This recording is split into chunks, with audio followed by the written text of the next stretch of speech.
Estamos aqui com o nosso novo formato do SmartCast, bate-papo aqui de qualidade, a gente vai conversar sobre vários temas envolvendo leilões de imóveis, contar muita história legal. Então a gente está começando aqui com o nosso primeiro episódio do novo formato do SmartCast, tá aqui eu e Pedrão, né, Pedrão? Fala, Renan. Estamos aqui, gente. A ideia desse novo formato é trazer para você, sempre que possível, mais uma pessoa que seja envolvida nesse mundo dos leilões. Sejam aí advogados, como hoje nós estamos aqui com a doutora Lorena, seja uma pessoa envolvida com a parte de corretagem, qualquer parte, né, Renan, que envolva leilões de imóvel. Hoje em dia a gente fala, existe uma cadeia de prestadores de serviço nessa área, de entendedores ali de áreas diversas, e a gente precisa ter um networking, formar esse conhecimento geral para a gente fazer as arrematações mais bem-sucedidas, né, Ana? Exatamente. Inclusive essa é a ideia, né? A grande ideia da comunidade Smart, né? Nós temos lá mais de 700 mentorados entre diversas profissões, advogados, corretores, investidores mesmo. Então, assim, a ideia é justamente a importância, né? A gente vai trazer aqui para vocês no SmartCast, nesse novo formato, pessoas envolvidas, e a ideia é mostrar a vocês a importância de você ter network, conhecer, né, e se envolver com as profissões que estão relacionadas aí com leilões de imóveis. Então hoje a gente vai conversar com a doutora Lorena, que inclusive vai contar um pouquinho da história dela, como que ela entrou nesse mercado, enfim. Mas já vou dar um spoiler aqui, ela é advogada da Smart, então tem bastante experiência no assunto e vai ajudar, eu tenho certeza, quem está assistindo esse SmartCast aqui, primeiro episódio, vai sair daqui melhor, com mais conhecimento do que entrou. Então a ideia nossa é sempre trazer valor para vocês, conhecimento na veia, e hoje a doutora Lorena vai nos ajudar nessa missão de agregar muito conhecimento para vocês. Queria dar boa noite aqui para a doutora Lorena. Seja bem-vinda ao nosso primeiro episódio aqui do SmartCast. Pessoal, um prazer, uma honra estar aqui. Boa noite, tudo bem, pessoal? Bom, vou contar um pouquinho da minha história. Eu me formei em Direito.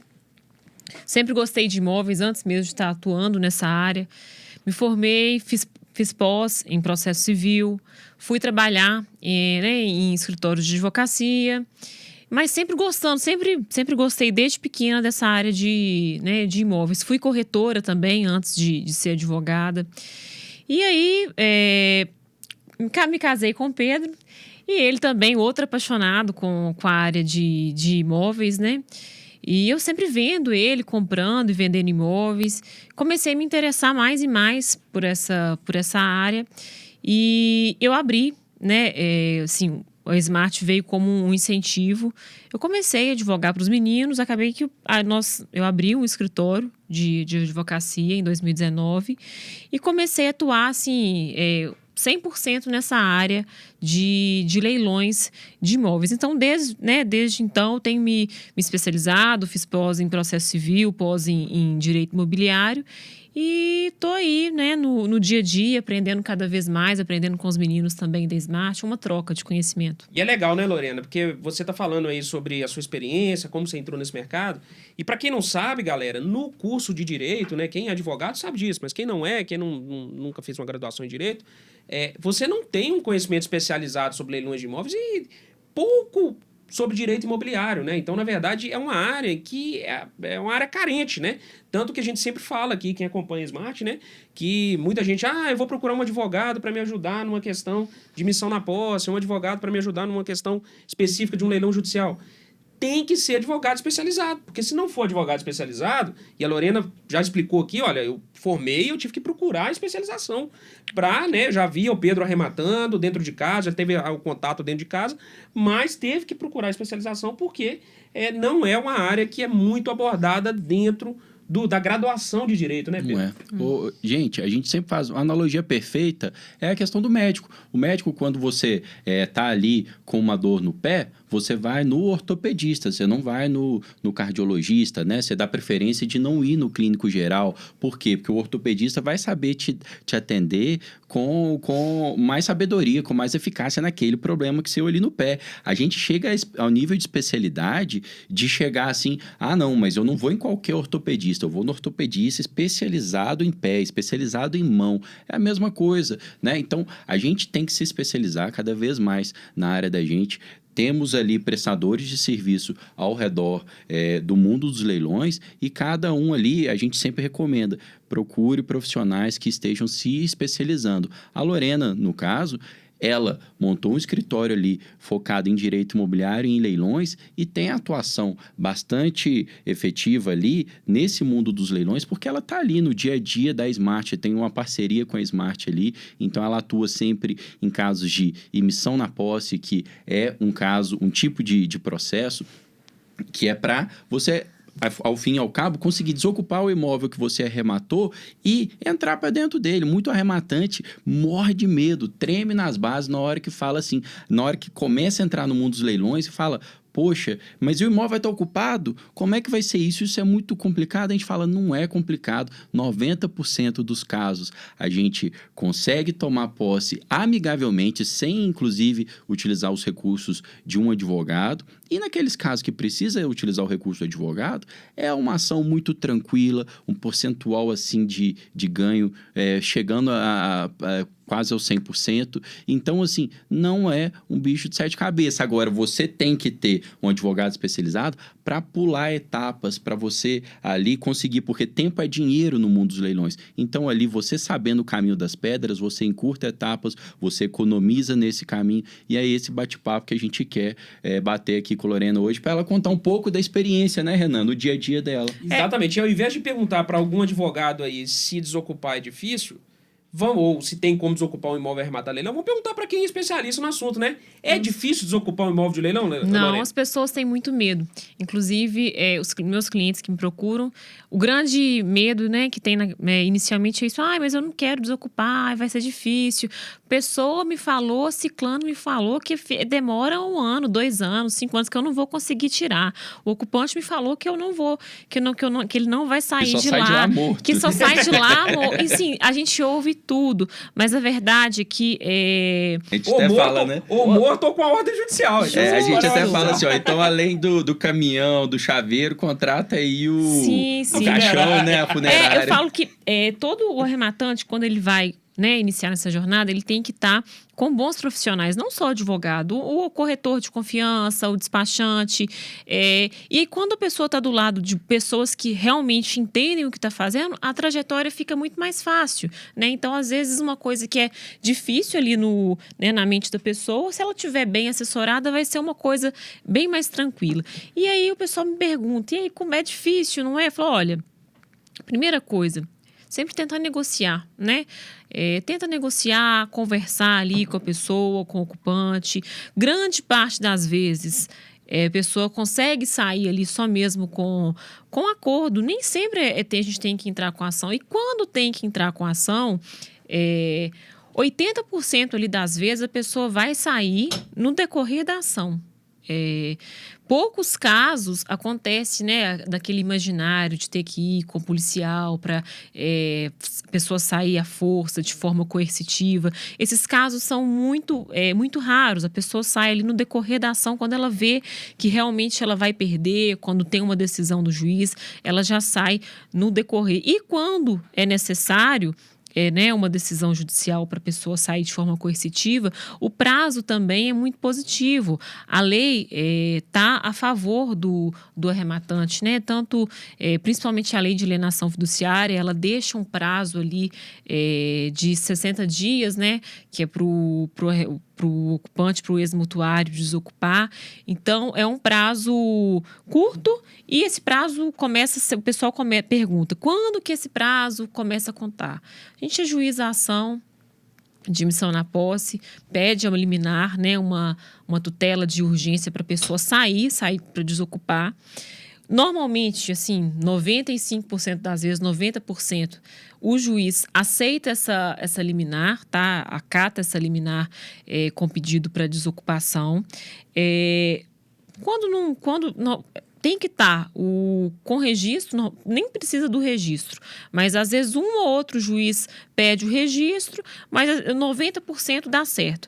E aí, quando a pessoa é intimada, esse prazo começa a contar a partir do momento que a pessoa é intimada.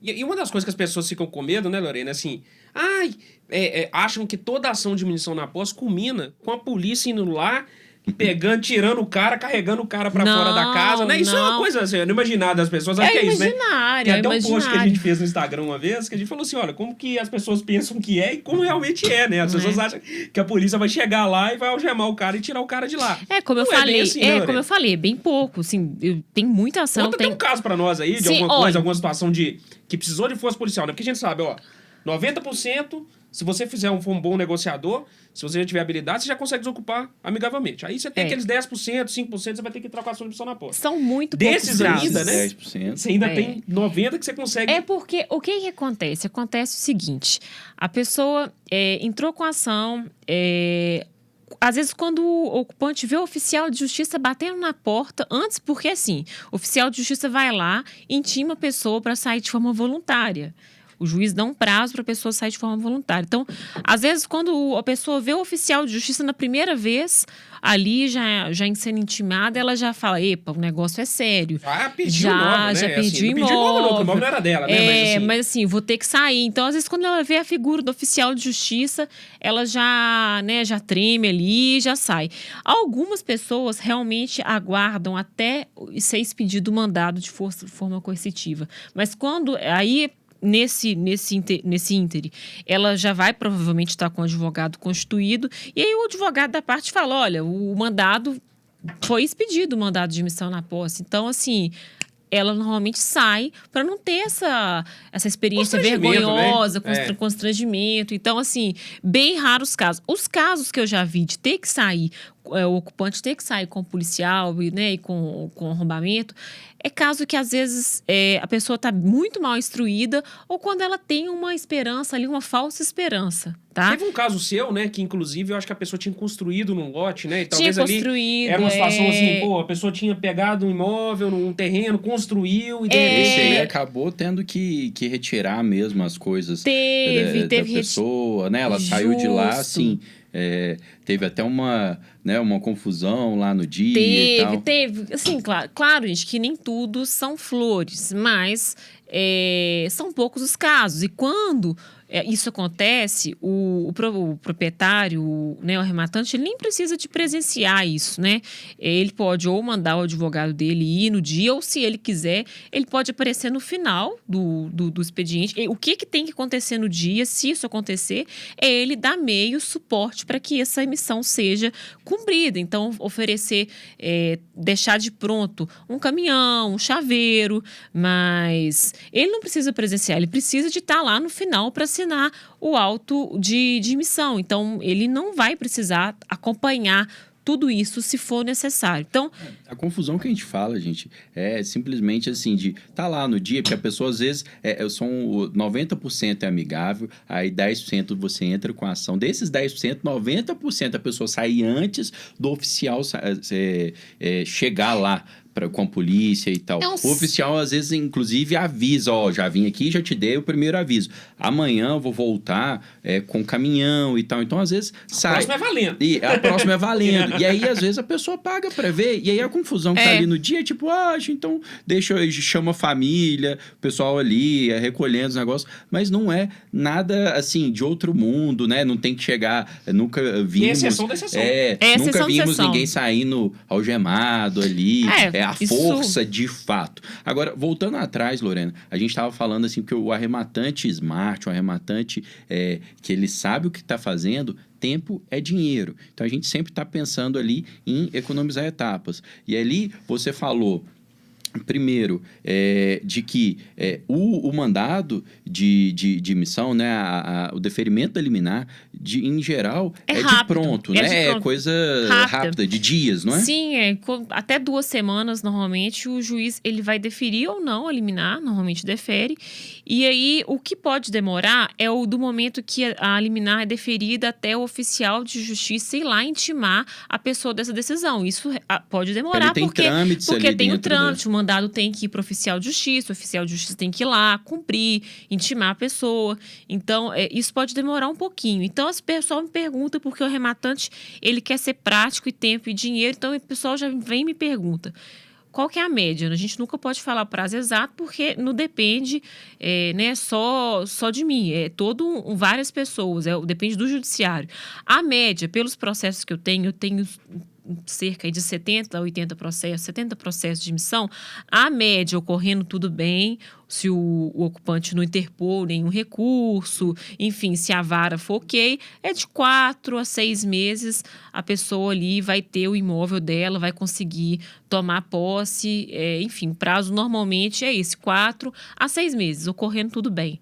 Então, por isso que é bom negociar, né? Então, a gente Sim. sempre fala a questão da negociação por isso, assim, lógico que 4 a 6 meses para um investimento da lucratividade que é o leilão de imóvel não é nada. Não é nada. Você vai ganhar muito dinheiro com 4 meses tomando posse, com 6 meses, tanto faz.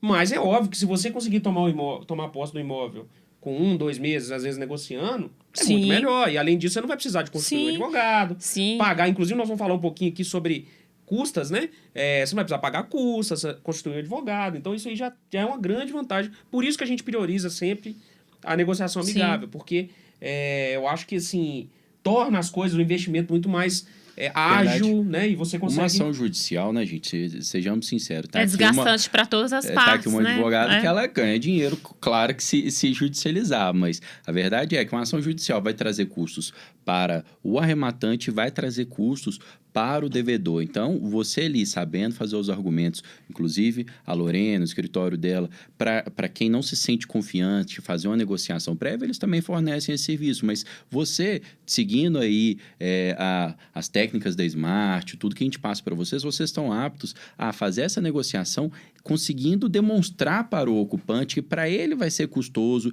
que por mais que ele tenha conseguido ficar no imóvel mais algum tempo depois de parar de pagar as parcelas e tal, agora chegou a hora de sair. Então, assim, vocês conseguem convencer dele que é custoso para ambas as partes. Agora, não conseguir, poxa, num imóvel que você está comprando com 50% de desconto, você demorar 4 meses ali para Na hora de ocupar, adquirir, tem já não é aquele problema. O custo que vai ter para você de um imóvel desse, a gente pode entrar nos custos daqui a pouco, vai ser irrisório do tanto que você vai economizar. Lorena, antes de passar para os custos, né, tanto custos de honorários quanto custos da justiça, artimanhas ali para diminuir essas custas judiciais, ainda dentro da questão do prazo e do momento de agir, porque o tempo é dinheiro para o arrematante. Você estava mencionando agora há pouco da questão que muita gente às vezes espera o registro do imóvel tanto para procurar a notificação extrajudicial, quanto às vezes acha que só pode entrar com a ação de admissão na posse com o registro. Existem casos raros de juízes que sim exigem esse registro, mas você pode falar com a gente, com a sua prática, que não é necessário esperar isso, né? A jurisprudência fala que o arrematante ele já pode ajuizar a ação. A escritura já é um título hábil para entrar com a ação de admissão na posse, tá? A maioria dos juízes, na prática, aceitam. Alguns não aceitam e pedem o registro. Então, eu sempre falo com a pessoa, com o arrematante. Comprou o imóvel, não quer agilizar o procedimento? Já podemos entrar com a ação, com a escritura. Só que já providencia o registro, porque o juiz... Antes, ele pode pedir esse registro antes de deferir a liminar, ou mesmo no decorrer do processo, ele ou se não a outra parte, o ex-mutuário, ele vai pedir esse registro. Então, sempre faça o registro, providencie, dê entrada no cartório de registro, mas a escritura é suficiente, assim, né? Na maioria dos casos, 80% ou 90% das vezes, os juízes têm aceitado só mesmo com a escritura. É para explicar para a galera aí que tá, né? Por que escritura, por que registro? É porque a ação de admissão na posse é uma ação que você utiliza quando você nunca teve a posse do imóvel. E para ajuizar essa ação, que eles chamam chamar de ação petitória, você precisa ter o domínio do imóvel, né? E o domínio é a propriedade na matrícula, propriedade. Né? Então, por isso que alguns juízes se atém a isso para exigir o domínio, para exigir a propriedade. Mas, como a doutora Lorena falou, sim, o STJ já decidiu, você não precisa ter... E eles não estão errados, né, em exigir o registro, só que a prática é outra. A jurisprudência já demonstrou que ou você tendo uma escritura pública, ou você tendo ali um contrato de financiamento que, pela lei de registro público, tem força de escritura pública, você já tem a probabilidade ali, iminente ali, de registrar registrar a propriedade. Então, as coisas já são tratadas de uma forma mais ágil. E aí, falando também sobre... por mais que você entra com a escritura, você tem... Não é só por causa da emissão na posse que agilizar o seu registro, gente. É por quê? Porque a gente trabalha ali com o tempo agilizando tudo, inclusive a venda, né, Ana? Então, a gente já coloca imóvel ali para anunciar nesse momento e tal. Às vezes, a gente já teve casos em que a venda está feita, o interessado está ali fazendo um contrato de promessa e a gente não está com o registro pronto ainda. Demora aquele tempozinho ali do cartório, da burocracia para registrar. Tem que entrar o mais rápido, porque às vezes o cartório dá pendência. Então, quanto mais cedo você entrar com esse registro, mais tempo você vai ter para sanar as pendências que o cartório talvez peça. E uma coisa legal, né? Acho que o Pedro puxou esse gancho aí para te perguntar sobre essa questão da ação de missão na posse, é que o que muita gente às vezes erra nesse procedimento é que ele deixa para negociar depois que ele tem a legitimidade para entrar com a ação de missão na posse. O que eu quero dizer? Ora, depois que eu tenho a escritura, eu não negocio mais.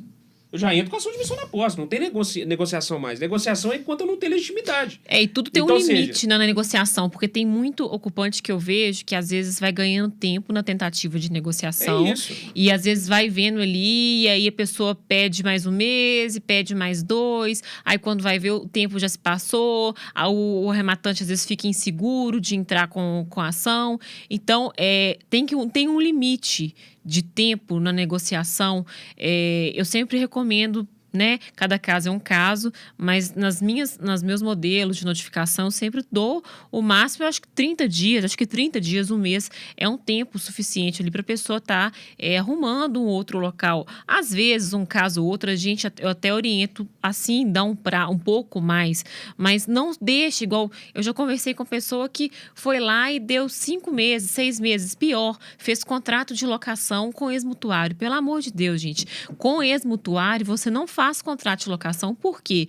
Você pensa bem, a pessoa não pagou o contrato de financiamento. Ela vai pagar o aluguel? Não vai. Ela vai ficando ali. E detalhe, o que isso pode às vezes acontecer? Ela entra, faz um contrato de aluguel e às vezes ela dá tempo para ela munir para entrar com uma ação contra você, entrar com interdito proibitório ou entrar com uma ação contra o banco. Então, dá muito tempo para o ocupante, inclusive dá tempo para ele se munir para entrar com uma ação contra você ou contra o banco. Perfeito. E isso aí é muito legal. Então, só para a galera entender o fluxo. Arrematou o imóvel, pagou ali, cumpriu todos os deveres do edital, pagou o imóvel, ou fez o contrato de financiamento, pagou a entrada, enfim.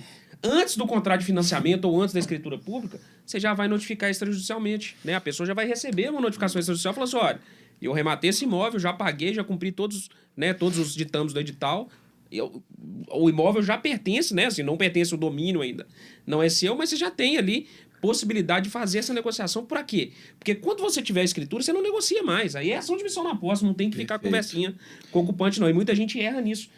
Já vi muita gente fazendo locação, igual a doutora Lorena falou, assim, é um negócio que a pessoa faz locação com um cara que não tá pagando financiamento. Não faz sentido nenhum. Não faz sentido nenhum. Gente, e é aquilo. É bom, aí a gente passa aqui agora também, vamos perguntar para a Lorena, questão de custos, tá? De você entrar com essa ação. Por quê? Porque aí vocês vão ver que não existe isso de dar 6 meses para a pessoa desocupar. O custo de uma ação de missão na posse, ele não é muito alto para você, porque às vezes a pessoa quer fazer tudo sozinho e quer não quero judicializar, a justiça é morosa e tal. Nessa questão, a justiça não é morosa desse jeito. Vocês vão ver aqui que o custo de uma ação de missão na posse não é tão elevado para você deixar 6 meses, para daqui 6 meses, talvez, você levar o tombo no acordo com o que você fez com o ocupante. Lorena, fala pra gente um pouco dos custos envolvidos numa ação de missão na posse. Claro que vai ter os honorários do advogado e também os custos da justiça. Tem as custas da justiça, né? As custas, e isso ela varia de cada estado. Então, cada estado é de uma forma diferente. Normalmente em torno aí de 1% do valor do imóvel. Já ouviu falar que na Bahia, nós não rematamos na Bahia, já ouviu falar que na Bahia é 5%, né? Olha, Pará, eu entrei com uma ação esses dias no Pará, achei muito caro. Mas Pará, eu achei caro, São Paulo. Mas tem uns estados que tem uns valores menores. Bom, Normalmente, nessas ações, né, ação de missão na posse, o que, se for pesquisar no jurisprudência, o que a gente mais vê é o valor, o correto, né? Não é correto. O que o pessoal mais pratica é o valor da causa. Porque o que é que eu estou falando de valor da causa? O valor da causa vai influenciar nas custas judiciais. E o que a gente vê normalmente é o valor do imóvel, o valor da causa sendo o valor do imóvel. O que às vezes a gente pode fazer é colocar um valor de um proveito econômico, colocar, por exemplo, o valor da causa como a taxa de ocupação ou o valor de um aluguel, alguma coisa nesse sentido para tentar diminuir o valor das custas. Então, assim, é uma tática que às vezes a gente usa para tentar economizar para o arrematante. Dá certo? Dá. Ultimamente tem dado certo. Às vezes um ou outro juiz não aceita, pede para corrigir o valor das custas, mas é isso. Tá, isso é legal porque, assim, até para fazer a diferença, galera, o que a doutora Lorena está falando sobre a questão das custas, que você tem, por exemplo, vamos supor que você arrematou um imóvel de 100 mil. Em geral, né, seria 1% sobre o valor do imóvel ali, 100 mil que você vai calcular, vai dar, né, vai usar o ITBI, enfim, vai usar qualquer tipo de referência ali para o valor do imóvel, mas vai dar R$1.000 de custas. Se você utiliza a taxa de ocupação, você vai pôr lá 12 meses da taxa de ocupação. Então, na taxa de ocupação é R$1.000 vezes 12, vai dar R$12.000. Aí você vai pagar 1% ao invés de 100 mil, 1% sobre R$12.000, ou seja, R$120.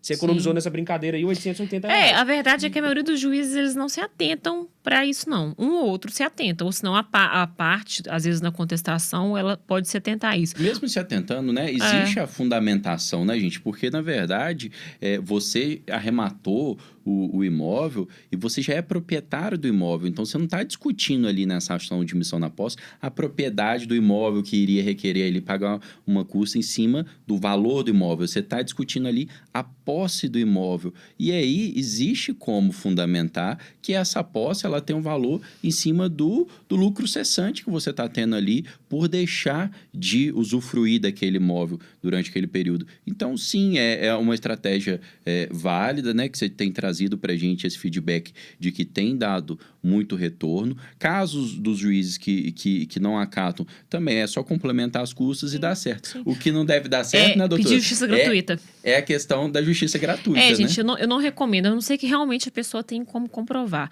Porque, a bem da verdade, a maioria dos meus clientes que arrematam, grande parte, não estou falando 100%, mas grande parte, arrematam para investimento.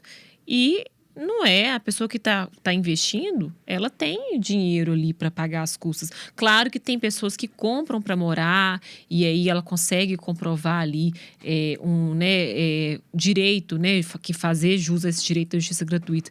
Para a pessoa fazer jus à justiça gratuita, ela tem que receber até 3 salários mínimos, né? Alguns casos, claro, às vezes a pessoa recebe muito bem, mas tem um custo de vida, vários compromissos financeiros que às vezes possibilita pedir a justiça gratuita.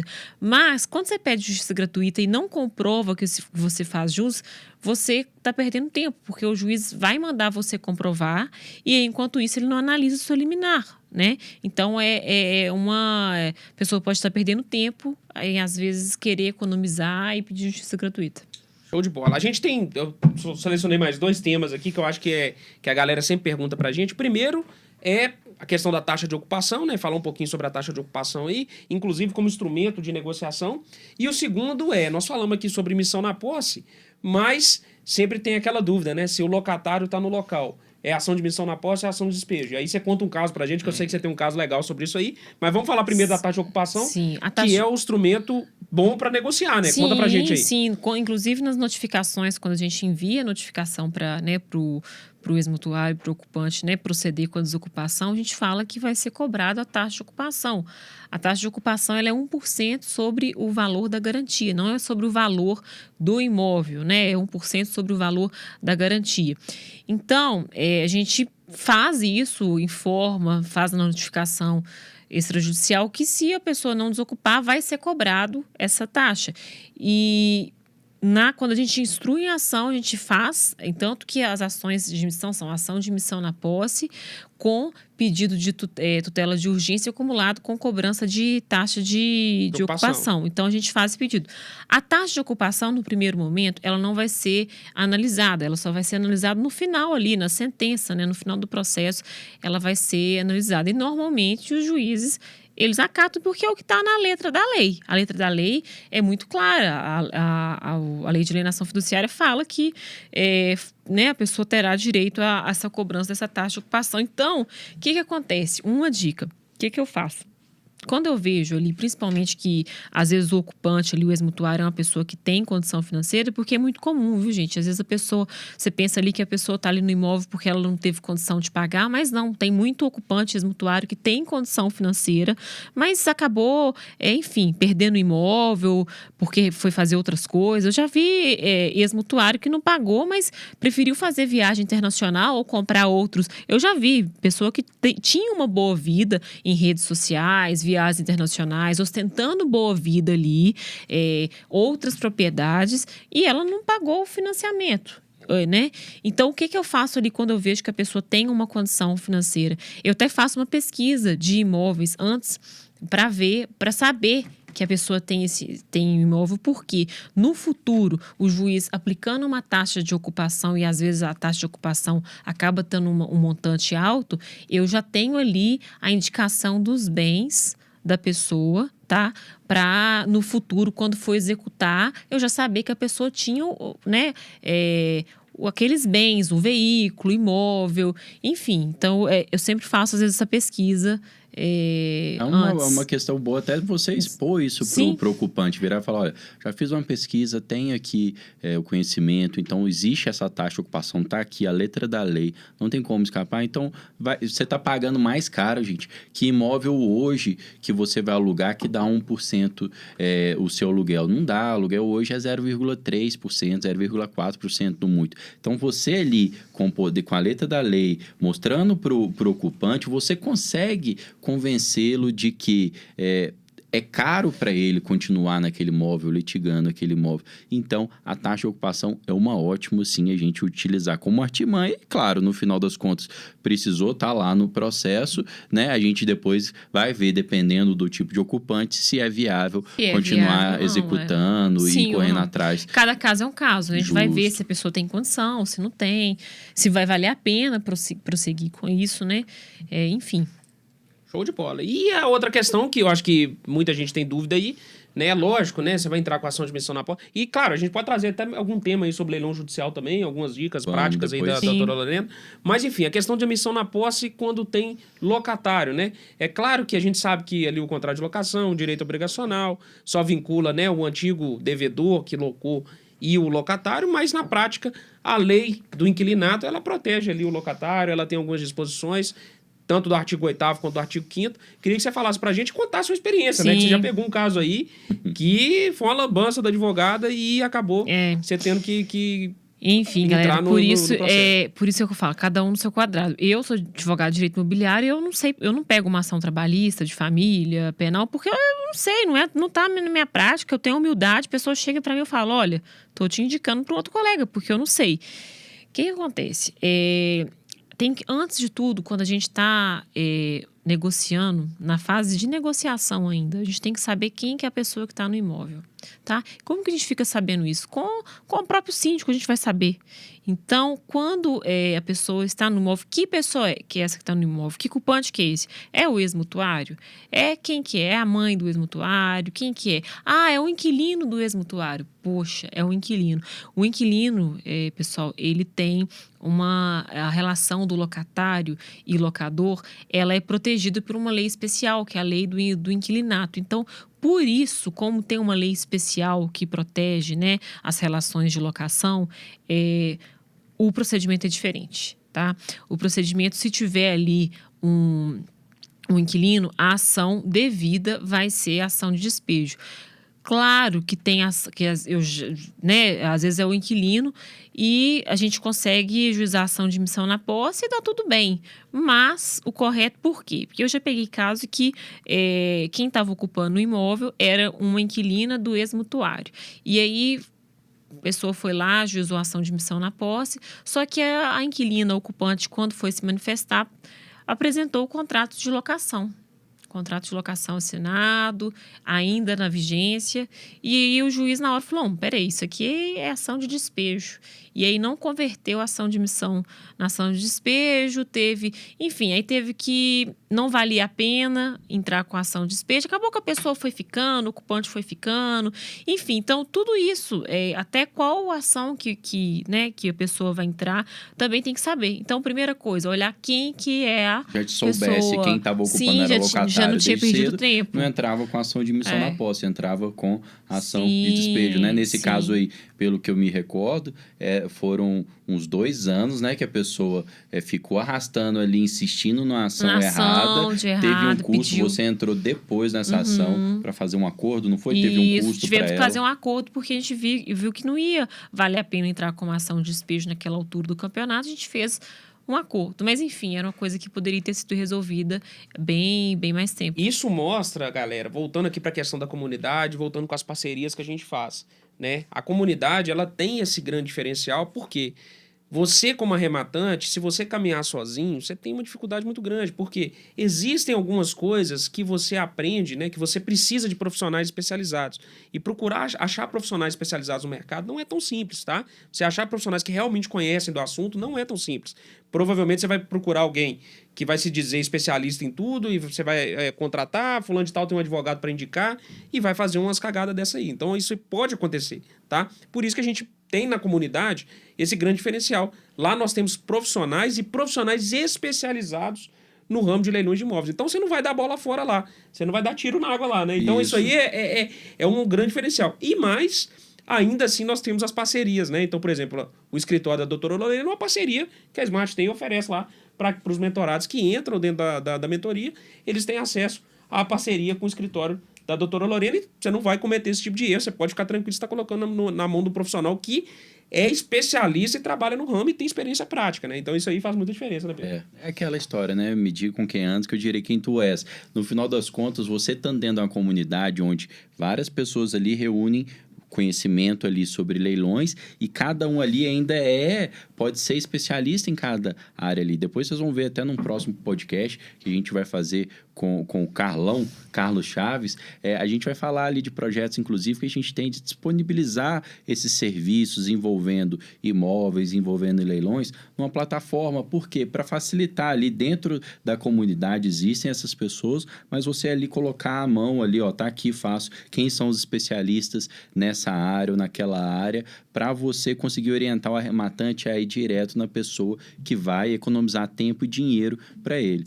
Lorena, vamos passar agora pro leilão judicial, leilão judicial, né? Eu acho que é legal falar para umas dicas práticas aí pra gente de leilão outra judicial. dica que eu lembrei aqui também agora em leilão, independente de leilão judicial, extrajudicial, o ITBI. Às vezes é muito normal, o arrematante tem que ficar atento, que quando vai adquirir o imóvel, pagar o ITBI, tem que ver se o ITBI não estou falando isso em leilão judicial e extrajudicial. No caso, o ITBI aí, no caso, tem que ser o valor da arrematação. Às vezes, alguns municípios colocam o valor do imóvel e não é o valor do imóvel, é o valor da arrematação. Então, isso consegue ter descontos, às vezes, considerável. Então, é mais um ponto de atenção. Show de bola. E no leilão judicial, fala umas dicas práticas aí pra galera, que a gente sabe que a galera se enrola muito aí com os procedimentos, momento de fazer as coisas, né? Pessoal, conta caso pra gente e fala aí um pouquinho do procedimento. Como é que é o procedimento? Arrematei o imóvel no leilão judicial. Como é que são as etapas posteriores? Como que o arrematante deve agir? Sim. Em que momento que deve auxiliar? Deve ter auxílio do advogado, Sim. enfim. O leilão judicial, o leilão extrajudicial, o arrematante até consegue não precisar do advogado. O judicial não tem como, né? Precisa do apoio ali, do serviço do advogado. Bom, pós-arrematação. Pós-arrematação. Por quê? O auto de arrematação vai ser lavrado, né? O auto é como se fosse um recibo. O arrematante, o leiloeiro, o juiz vai lá e assina.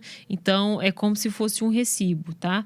E o auto é um momento muito importante no leilão judicial, porque é o momento, a partir do momento que o auto está assinado por todos, começa a correr o prazo, né, para eventual impugnação dessa arrematação, para o executado ou por algum credor ou qualquer pessoa quiser querer, né, impugnar. Então, o prazo é um marco, né? Então, é importante verificar se o auto está assinado por todos, pelo arrematante, pelo leiloeiro, pelo juiz, porque muito comum, e às vezes eu vejo que o auto é assinado por todo mundo, mas o juiz não assina. E aí isso aí dá um aso, porque fica pendente. Enquanto o auto não está assinado, a arrematação não está perfeita, né? Não está acabada. Então, é isso, ficar atento com o auto, pagar assim que a pessoa arremata, passou esses 10 dias, paga o ITBI, paga as custas para expedir a carta, não espera o juiz pedir a pessoa para pagar o ITBI, porque alguns juízes pedem a carta de arrematação, e aí, detalhe, tem gente que confunde auto de arrematação, carta de arrematação, mas acho que isso os meninos explicam muito bem no curso, mas a carta de arrematação é um instrumento, né, hábil ali para levar ao registro. Então, essa carta de arrematação, normalmente, ela não vai ser expedida enquanto você não pagar o ITBI. Tem juiz que expede? Tem juiz que expede, mas não é o normal. Então, paga o ITBI, passou os 10 dias do auto, paga o ITBI, as custas para expedir a carta de arrematação, porque tem custas, viu, galera, para expedir essa carta. E também, às vezes, custa para expedir o mandado de emissão na posse. Aí, tem diferença. No procedimento judicial, no leilão judicial, não é necessário abrir uma ação de emissão na posse. A gente faz um pedido, né, dentro do próprio processo mesmo.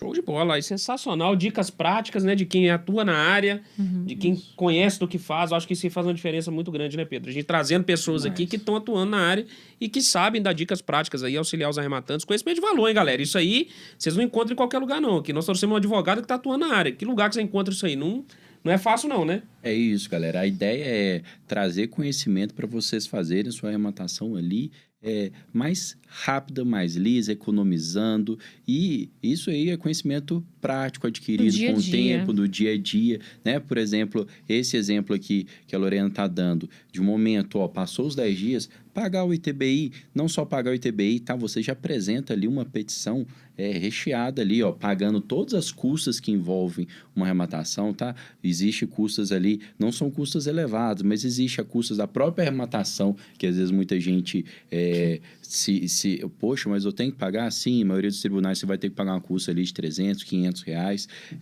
pela arrematação, para expedir carta de arrematação, para expedir mandado de emissão, para reconhecer as peças que vão acompanhar a carta e que vão ser enviadas ali ao cartório.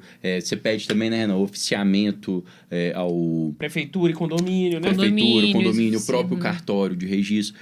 Pede também, né, Lorena, a questão das baixas de gravames, né? É possível pedir também, não é? Isso, às vezes a matrícula, né, tá cheia ali de indisponibilidade, penhora, então a gente tem que fazer um pedido para que o juiz oficie o cartório, para que dê baixa, né, nesses gravames, que é a penhora, indisponibilidade, então tem que fazer esse requerimento. Lorena, leilão vale a pena, para finalizar? Vale a pena demais, gente. Inclusive, tinha que ser um mercado que mais pessoas tinham que ter conhecimento, e vocês levam isso muito, né? As pessoas... porque ainda é um mercado que hoje tem bastante pessoa que investe, mas ainda é uma parcela muito pequena e tem muita oportunidade. Então, às vezes, um dinheiro que você vai gastar ali com algum profissional para ajudar, vale a pena, inclusive o tempo também. Então, a dica que eu dou é: se especialize em estudo, faça consumo, né, de conteúdos similares, igual o de vocês, porque vale a pena, né? Todo mundo sabe que você consegue, às vezes, arrematar imóvel com 50%, 60%. Então, em que lugar que você faz isso, né? No mercado comum, a gente não consegue isso. Então, a margem de lucro é uma margem muito interessante. Para isso, a pessoa tem que estudar. E também estar bem acompanhada, né, de bons profissionais, de um bom, no caso de venda direta, de um bom corretor para dar um suporte, despachante, advogado, enfim, tem que estar ali assessorada de bons profissionais e com certeza, se ela estiver bem assessorada e dedicar a estudar, a chance dela obter êxito, obter um lucro interessante, vai ser muito boa. Como diz o Manuel, né? Ficou até com medo de ficar milionário. A gente é suspeito para falar, né? Porque aqui nós três aqui vivemos leilão no dia a dia, né? A Lorena é minha esposa e a gente fica ali no dia a dia falando em casa falando de leilão, sim, contando os casos de arrematações. Então não é nenhum de nós três aqui que fala se vale a pena ou não.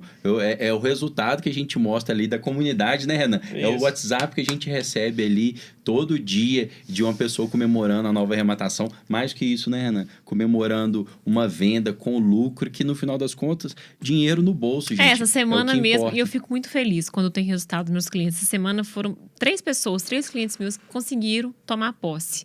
Um de forma amigável e 2 que tinha ajuizado a ação em final de agosto. Então, 5 meses e meio.